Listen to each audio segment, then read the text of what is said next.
A maldição da fazenda Monte Sombrio.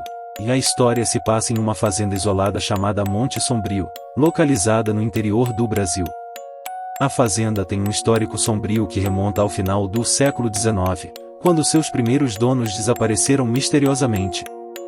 Desde então, a propriedade foi vendida diversas vezes, mas ninguém conseguiu ficar por muito tempo.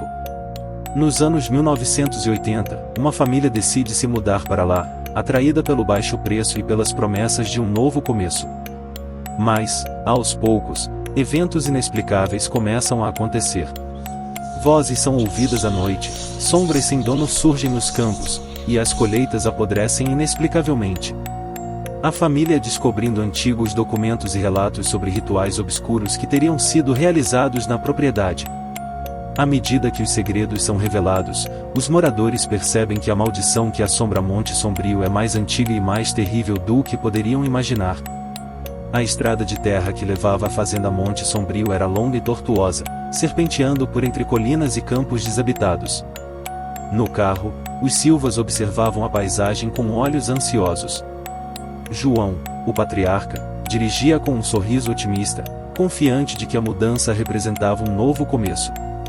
Maria, sua esposa, olhava os filhos pelo retrovisor, tentando mascarar a preocupação crescente que sentia desde que avistaram a placa enferrujada que indicava a entrada da fazenda.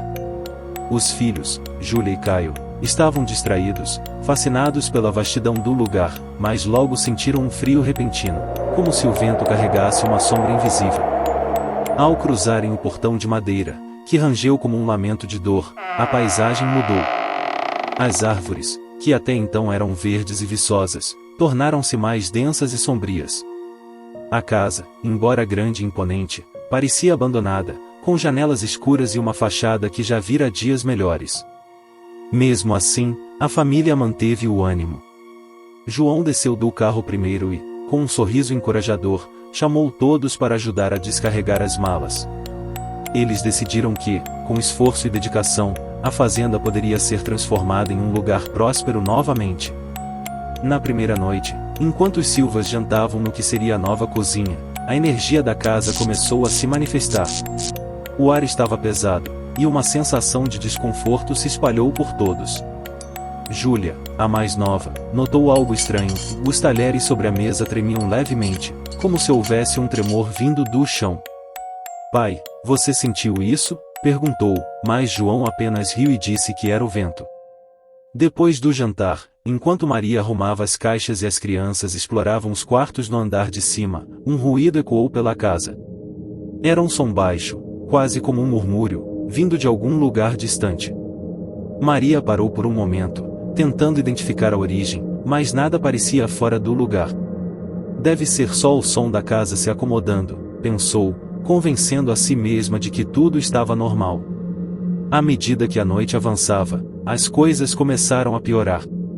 João, enquanto conferia as plantações ao redor da casa, sentiu um arrepio ao avistar um vulto entre as árvores. Era alto e esguio, como se uma sombra estivesse observando seus movimentos. Ele tentou se aproximar, mas, ao dar um passo à frente, o vulto desapareceu. Voltando para casa, João decidiu não contar nada para a família, acreditando que fosse apenas sua imaginação, cansada da viagem.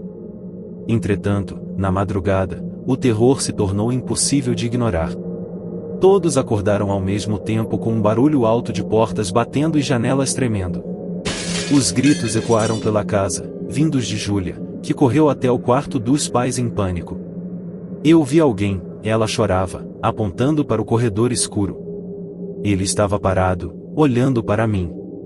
Maria tentou acalmar a filha, mas sentiu a pele arrepiar ao perceber que, atrás dela, no espelho do quarto, uma figura se movia, desaparecendo tão rapidamente quanto havia aparecido. João acendeu as luzes e verificou todos os cômodos, mas não havia sinal de invasores. Tudo estava fechado e trancado, mas a sensação de que alguém ou algo os observava persistia. Ao amanhecer, a família decidiu que, apesar dos eventos estranhos, permaneceria ali. Eles atribuíram tudo ao cansaço e ao estresse da mudança. Mas, no fundo, uma dúvida se instalava: teriam eles ignorado os avisos por ingenuidade ou por um destino que os aguardava de forma sombria? Os primeiros sinais. Os dias seguintes na fazenda Monte Sombrio foram marcados por um misto de trabalho árduo e uma crescente sensação de inquietação. Durante o dia, a família se ocupava preparando o terreno para a plantação, organizando a casa e conhecendo os arredores. Mas, à medida que o sol começava a se pôr, uma mudança quase imperceptível tomava conta do lugar. Os campos, que durante o dia pareciam vastos e férteis, tornavam-se um mar de sombras e silêncio. Na terceira noite, Maria foi a primeira a perceber que algo estava profundamente errado. Enquanto regava as plantas no jardim, notou um cheiro forte de enxofre no ar. Ao se aproximar de uma área onde havia plantado rosas, viu que as flores estavam mortas e apodrecidas, cobertas por um líquido escuro e viscoso. Quando se abaixou para tocar o solo, a terra parecia quente demais, como se algo estivesse queimando por baixo. Ela tentou convencer a si mesma de que era apenas um problema natural, mas, no fundo, sentia que aquilo era um mau presságio. Na mesma noite, João, que havia ido até o celeiro para checar os animais, encontrou todos agitados. As vacas mugiam alto, e os cavalos batiam os cascos contra as paredes das baías. Mas o que mais o deixou perplexo foi ver um dos animais, uma cabra que até então estava saudável, deitada no chão com os olhos vidrados e sem vida. Não havia sinal de ferimentos ou doenças aparentes, apenas uma expressão de puro terror em seu rosto. Quando voltou para casa, ele encontrou Maria na cozinha, pálida e inquieta. Ela lhe contou sobre as plantas, e juntos, começaram a conectar os acontecimentos. A sensação de que algo mais profundo e sinistro estava agindo ali tornava-se cada vez mais difícil de ignorar. No andar de cima, os filhos também começaram a ser afetados. Caio, o mais velho, passou a ter pesadelos recorrentes. Ele acordava gritando no meio da noite, dizendo que havia alguém no quarto com ele. Ele fica me observando dos cantos, pai, dizia, apontando para um canto escuro, onde não havia nada além de sombras e silêncio. Júlia, por sua vez, começou a falar com um amigo invisível que dizia morar na casa há muitos anos. Ao ser questionada sobre o que ele falava, ela apenas respondia, e ele diz que temos que sair daqui. Os eventos inexplicáveis não pararam por aí. Na manhã seguinte, Maria encontrou todas as portas e janelas abertas, apesar de lembrar claramente de tê-las trancado na noite anterior. Objetos que antes estavam organizados sobre a mesa agora estavam espalhados pelo chão, como se tivessem sido atirados com violência. João tentou convencer a família de que deveria ter sido o vento, mas, no fundo, sabia que era impossível. Naquela mesma tarde, ao caminhar pelo campo, João encontrou algo que o fez parar. Entre as árvores, pendurado em um galho, estava um amuleto de madeira, coberto de símbolos estranhos. Parecia uma peça antiga, mas seu design era perturbador. Ele a pegou e, ao fazê-lo, sentiu um arrepio subir pela espinha. Quando mostrou o objeto a Maria, ela recuou imediatamente, dizendo que nunca tinha visto nada parecido. Ao investigar mais a fundo, encontraram um diário antigo, escondido no porão da casa. As páginas estavam amareladas e a escrita era quase legível, mas algumas palavras se destacavam em sacrifício, sangue e sombras. Uma data no rodapé de uma das páginas indicava que o diário pertencia ao primeiro proprietário da fazenda, Joaquim Miller. Enquanto folheavam, encontraram um trecho que falava sobre um ritual que havia sido realizado ali, para proteger a terra dos invasores, mas que acabou liberando algo muito pior.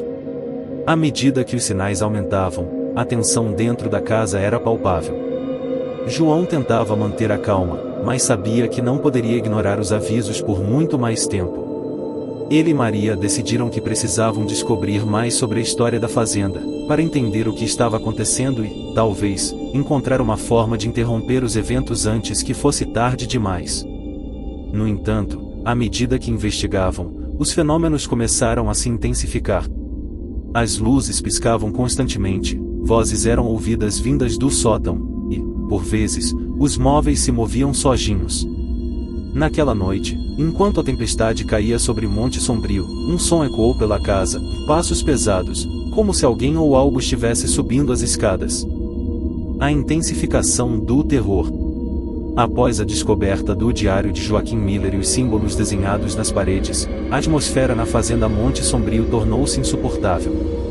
O medo que antes se escondia nos cantos escuros agora pairava no ar o tempo todo, uma presença constante que pressionava a mente e o espírito de cada membro da família. Eles sabiam que a maldição estava viva, e o tempo estava contra eles. Naquela noite, os fenômenos paranormais se intensificaram.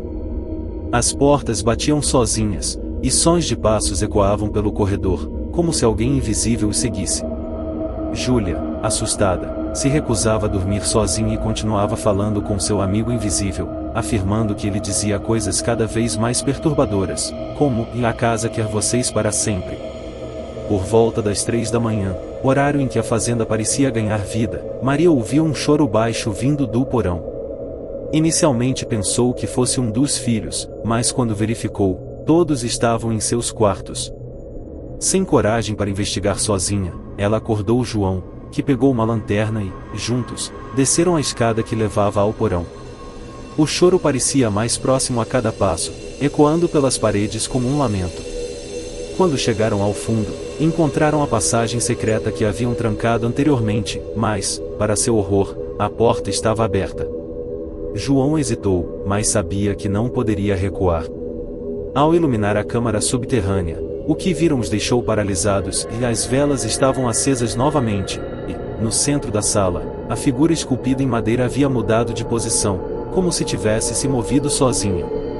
Agora, seus olhos vazios pareciam brilhar com uma luz sinistra. Maria, sentindo-se à beira do colapso, quis sair dali imediatamente, mas João insistiu em procurar por mais pistas. Enquanto ele investigava, uma sombra alta e indistinta passou rapidamente pela parede, e o choro se transformou em um riso baixo e macabro. Sentindo a tensão crescer, eles decidiram sair da câmara e trancar a porta mais uma vez, mas, ao fazê-lo, ouviram um sussurro nítido ao pé do ouvido: "Vocês são meus". De volta ao andar de cima, os eventos sobrenaturais não cessaram. A luz piscava intermitentemente, e o rádio da sala ligava sozinho, emitindo um ruído distorcido. A temperatura da casa despencou, e uma névoa densa começou a se formar nos corredores, como se a fazenda estivesse sendo engolida por algo maligno. Caio, que até então havia tentado manter a calma, começou a sentir dores de cabeça intensas, acompanhadas por visões perturbadoras de figuras encapuzadas ao redor da casa. João e Maria, apavorados, decidiram que precisavam de ajuda. Voltaram à cidade e falaram com o padre da igreja local, conhecido por seu conhecimento sobre exorcismos e fenômenos paranormais. O padre, ao ouvir a história, revelou algo que João e Maria não esperavam, e ele já conhecia a fazenda Monte Sombrio e havia tentado, anos atrás, realizar um ritual de purificação ali. Contudo, o que ele encontrou foi algo muito mais poderoso do que esperava. "Aquele lugar é um portal", disse o padre, com um olhar sombrio. "Algo foi invocado lá e, desde então, a terra nunca mais foi a mesma. É como se a fazenda estivesse em um ponto de interseção entre este mundo e outro." Desesperados, João e Maria pediram ajuda para realizar um novo ritual, desta vez com a presença do padre. Ele aceitou, mas alertou que, para quebrar a maldição, seria necessário enfrentar a entidade e impedir que ela fizesse mais vítimas. Naquela noite, eles voltaram à fazenda, acompanhados pelo padre e por 2 ajudantes da igreja, todos com velas, água benta e símbolos de proteção. Quando começaram o ritual, a fazenda reagiu com uma fúria jamais vista. O vento uivava como um grito, e as paredes tremiam, quase como se estivessem vivas. As sombras pareciam ganhar formas, rastejando pelo chão e pelas paredes, cercando-os como predadores. Enquanto o padre entoava as orações em latim, Maria sentiu uma dor intensa no peito, como se algo estivesse tentando arrancar seu coração. As crianças choravam, agarradas ao pai, enquanto as luzes piscavam violentamente. Foi então que, no meio do salão, uma figura se materializou, e alta, encapuzada, com os olhos brilhando como carvões em brasa. Ela estendeu a mão na direção de João, como se exigisse algo. O padre gritou para que eles não cedessem, afirmando que a entidade estava tentando intimidá-los. Mas a presença era avassaladora, e o ar tornou-se sufocante. No clímax do ritual, o padre jogou água benta sobre a figura, que soltou um grito agudo que ecoou por toda a casa. A figura pareceu recuar, mas, em um movimento rápido, lançou-se contra um dos ajudantes, que caiu no chão sem vida. Foi nesse momento que João entendeu o que o diário tentava explicar: a entidade queria sacrifícios. Ao ver a cena, Maria, desesperada, gritou para que todos saíssem, mas as portas se fecharam com um estrondo. As sombras avançaram, e a névoa se adensou. O padre, usando todas as suas forças, lançou mais água benta e gritou as palavras finais do exorcismo, enquanto João tentava proteger os filhos. Com um grito final, a entidade pareceu dissipar-se, deixando um silêncio mortal na sala. As sombras recuaram, e a névoa desapareceu. As luzes pararam de piscar, e o silêncio preencheu o ar. Mas algo estava claro, e a fazenda havia cobrado seu preço. O ajudante que caíra não se levantou mais, e uma marca, como uma cicatriz negra, ficou gravada no chão onde a figura havia estado. João, Maria, e as crianças, abalados e esgotados, decidiram que não poderiam mais ficar ali. A maldição da fazenda não seria quebrada facilmente, e a entidade continuaria a procurar novas vítimas. Conclusão e epílogo. A fazenda Monte Sombrio ardia intensamente, as chamas subindo como um grito silencioso contra o céu noturno. João, Maria e seus filhos correram para a estrada de terra, observando de longe enquanto a antiga casa, que por tanto tempo abrigara segredos sombrios, era consumida pelo fogo. O padre e o ajudante que os acompanhará permaneceram ao lado deles, observando em silêncio enquanto o lugar que amaldiçoara tantas vidas finalmente parecia se desintegrar. O vento soprava forte, levando consigo a fumaça e as cinzas da fazenda. O som dos estalos da madeira queimada misturava-se ao farfalhar das árvores, e, por um momento, o ar parecia mais leve, como se algo maligno tivesse sido expulso. Mesmo assim, João e Maria não conseguiam se sentir completamente aliviados. Eles sabiam que haviam sobrevivido a algo aterrador, mas a sensação de que a fazenda guardava segredos ainda mais profundos persistia. Nas semanas seguintes, a família mudou-se para a cidade, tentando reconstruir suas vidas. As crianças, ainda traumatizadas, evitavam falar sobre os eventos na fazenda, especialmente Júlia, que, em momentos de distração, ainda sussurrava para seu amigo invisível, embora agora parecesse mais distante, como um eco de um sonho ruim. O padre fez questão de acompanhar a família nos primeiros dias, garantindo que a entidade não os seguisse para fora da fazenda. Ele explicou que, ao queimar os restos do ritual, eles conseguiram enfraquecer a presença que assombrava a propriedade, mas não havia como garantir que ela estivesse completamente destruída. Essas forças são antigas e persistentes, disse ele. Às vezes, só adormecem por um tempo. Enquanto os dias se transformavam em meses, João e Maria tentaram seguir em frente, mas notícias sobre a fazenda continuavam a assombrá-los. Alguns vizinhos afirmavam que, mesmo depois de tudo, ainda era possível ver luzes estranhas nos campos onde a casa havia ficado. Outros juravam ter ouvido gritos vindos do local em noites de tempestade. A prefeitura local declarou a área como interditada, mas isso não impediu que curiosos e caçadores de mistérios tentassem explorar o lugar, em busca de vestígios do que a família Silva e tantas outras haviam experimentado. Em uma manhã, alguns meses depois, João recebeu uma carta anônima. O envelope não tinha remetente, e o papel dentro trazia uma única frase: "E a terra sempre cobra seu preço." Ele mostrou a carta a Maria, e os dois decidiram que era melhor queimá-la. Ambos sabiam que, apesar de estarem longe da fazenda, Monte Sombrio continuaria sendo um mistério sem solução definitiva. No final, os Silvas decidiram nunca mais falar sobre a fazenda. A experiência os marcou profundamente, mas escolheram seguir em frente, distantes do lugar que quase os consumiu. Mas, mesmo enquanto tentavam se readaptar à rotina da cidade, um pensamento persistia e algo muito antigo ainda residia naquela terra, e talvez, um dia, tentasse atrair novas vítimas.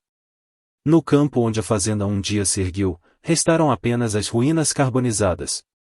E, em noites sem lua, quando o vento soprava forte, era possível ouvir um sussurro distante, como se as sombras que se moviam na terra ainda guardassem o segredo e a maldição de Monte Sombrio.